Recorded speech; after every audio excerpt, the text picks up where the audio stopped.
39 Gainesville football players have been suspended after a massive fight during Friday night's playoff game at Brunswick. Atlanta News First Niamani Watson is live outside Mercedes-Benz Stadium, where Gainesville High School is just 2 wins away from making a trip to Atlanta to play for the state championship. So, Niamani, the school is appealing these suspensions.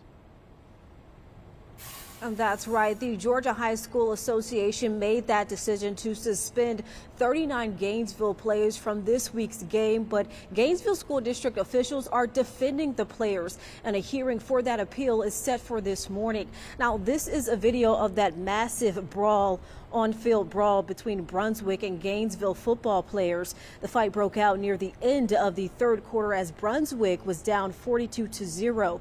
Here's another angle of the fight, which apparently began when a Brunswick player ripped the helmet off a Gainesville player. Then both sidelines run onto the field.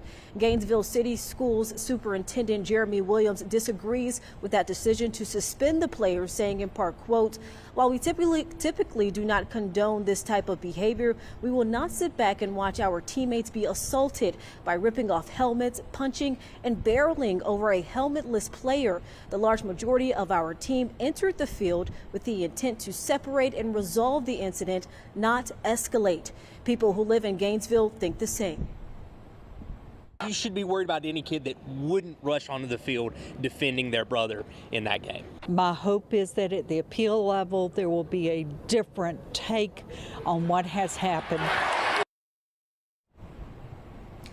Gainesville was also fined $5,000. A punishment for Brunswick players has not been released yet, but of course we'll keep you updated on the results of that appeal hearing this morning. Live from outside of Mercedes-Benz Stadium, I'm Niamani Watson, Atlanta News.